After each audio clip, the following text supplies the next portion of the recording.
that is a good idea. Someone's looked up and said to them, nah, I don't think that'll work, and I never ever did do it. Is there one piece of advice that you remember from anyone in your family, just that one thing that stuck that made you have that belief that I can do this? Is there anything that got said to me that made me believe that I can do this? To be honest, seeing me dad do it give me a lot of give me a lot of motivation. And on top of that, even when I was a kid, as far back as I can remember our daddy's boys, this, that, the other, and it never really got under my skin, and it never bothered me. However, at the same time, I still did kind of want to prove them wrong, because when people are saying that, and it's not true, it doesn't get under your skin. If someone said it and it was true, I'm sure it would offend me a lot more than it does. So probably I've pushed a lot more, maybe for that reason. Yeah. And also, like I say, seeing my dad do it, my dad's done extremely well. And what are we here for? This life's a test. We enjoy earning money. It's the family that I got brought into, and I wouldn't change it for the world. I got told a piece of advice, like, I invest a little bit in property as well. And it's like, hey, I think I should buy this. And somebody else goes, hey, look, stop, take a step back. Why is that person selling this? Where are they going? Where are they buying? And for example, I was told a little while ago, you don't want to be buying commercial property. It's like, why not? And they go, well, shops are closing. Everything's going online. These are going to be empty soon and stuff. So always looking at people ahead of me. And so, like, if I'm a millionaire, you're a multi-millionaire, your dad's a billionaire, I'm looking at you guys and I've already seen your dad leave the UK. And that tells me, should I still be in the UK? Should I be living here? Has this got enough opportunities? What's keeping me here? The weather? More taxes? Like, is there another place that I could be looking at? And, recently Dubai's come to mind for me. But I've heard your dad's gone to Monaco. Where do you see yourself in the next decade or 2 decades? I really like Dubai, and the reason I like Dubai is because they're entrepreneurial backing. They're pushing entrepreneurs. You want to go and set up a business, they'll help you. You want to buy a property, they'll help you. The answer is never usually no. It's always yeah.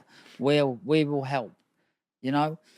And that's what I love about the country. It's run by entrepreneurs. I heard that the king runs his country like a business. And how successful is it? How great is it actually doing? Like, it's booming. There is no words I could possibly put to exaggerate. If we was on this podcast 20 years ago and someone mentioned that there was a city being built, you couldn't even imagine it to be as good as Dubai. And that's what happens when businessmen and entrepreneurs run countries. Religious businessmen and entrepreneurs. Very clever men. Yes. Talk to me a little bit about, because I've been in property over 20 years, but I've never even considered or looked at a mobile home park. Tell me how these things work, because all I know about it is a piece of land that you lease and put a mobile home on there. Is that as easy as it is? No. So a mobile home. So there's different kinds. So you've got Gypsy and Traveller mobile home parks. You've got holiday mobile home parks, and you've got residential mobile home parks. I own 2 semi-retired and fully retired residential mobile home parks, so they can live there all year round, 365 days of the year. They buy the home off of me, put it on my site. They own everything above the ground. We own everything below the ground. So the base is our responsibility. They have their garden and all that sort of stuff, but the base is our responsibility. We put the mobile home on there. Every month they have to pay us ground rent and service fees, and they own that home and that plot of land until they're ready to sell it. Right. Okay. So how much do they have to pay you, like, in ground rent? Well, it depends on the size of the. It depends on the size of the unit. It depends where they are in the country, but it can vary from £200 to £500 a month. Okay, and that's where you're collecting it from every single plot Every resident, yeah. And so ultimately, you're buying a piece of land. Yes. So that's what you're investing in. So how does, like, planning permissions and regulation come into it in terms of, hey, you're not allowed to build on this land, or if it's green belt or any of them sort of things that like if somebody was thinking, or maybe I'm gonna buy one of these, what do they need to look out for? Well, first of all, to get planning permission for a mobile home park is the same as planning for any piece of property in the UK. I'm pretty sure if you can get planning permission for it, you can put it up and build it. The easiest way to do it is already buy one with planning permission, I would suggest.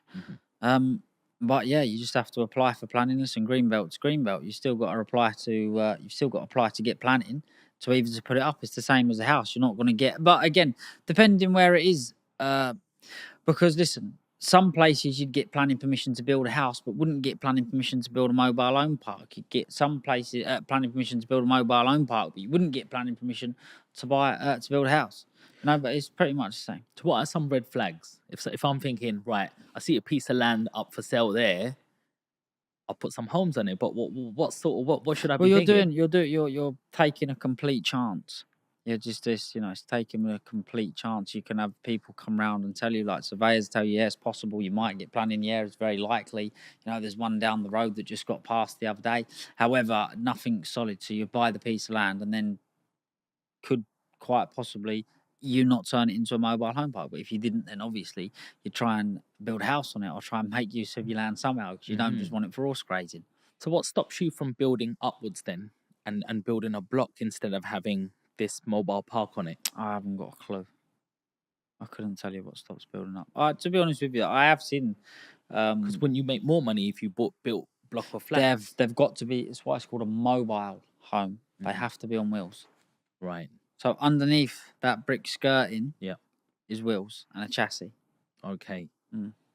So, and when you say you own a mobile home park, what does that mean? Does that mean you've got 20 on this site? It could Or be 10, one? it could be 20, it could be 15, it could be 50. On mine, I've got 45 and 20. So I've got one that owns, it's got 20 units, and I've got one that's got 45. So you got one near Essex, right? I've got one in Basildon, and then you got one near Dunstable, is it? in Dunstable. Yeah. How do they differ? Well, one's twice the size for a start. Pretty much they're very similar. Okay. And so outside of this, what else do you do? Because this is all passive, no? Well, of course it is, and again, it doesn't keep me busy enough like a full-time job. Like, once the rent's paid, and there's a lot of jobs on there that I can't do. I'm not an electrician. I can't fix lights. I can't cut trees down. I can lay tarmac, but I would still rather subcontract someone to do it because I'm not the best. But these are the jobs that are carried out. I can unblock drains again because I had a drainage company when I was 16 years old, but I'd get someone to do it. But these are the sorts of jobs that come up. Or if a chalet needs siting and there's concrete bases that need laying, I can go there and do it. But this is not a full-time job. So in my spare time, I'm always looking for new business ventures. My newest business venture at the moment, I've started a WhatsApp community. Okay. Right. Which actually started off as a mentoring group that I was going to mentor people that was trying to make a success in their business life. However, it just shot off and ended up being a tight-knit community of entrepreneurs like accountants, solicitors, lawyers, from bricklayers to property investors, crypto experts. And it just ended up being the complete place to be. And everybody was literally feeding and buzzing off of one another, using each other's services. And it ended up taking off. So now it's literally a networking group. You come inside the group to network and see if you can find an investor or if you can get help on the property prices or whatever it may be. For example, if you wanted to buy a property in the middle of London today, you will get 5 different opinions on how much they value it, whether it's a good buy, what you'd get R2R in it, or whatever it may be.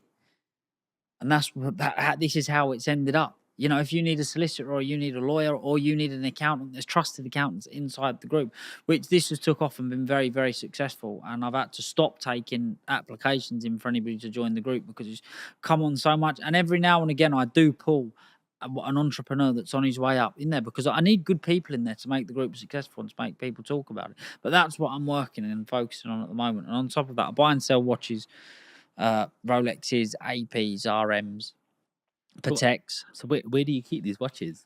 I have a safety deposit box in Hatton Garden. Okay. Okay. And is that where you show people the watches? No, Like when you I have an office in Hatton Okay. Garden. Okay.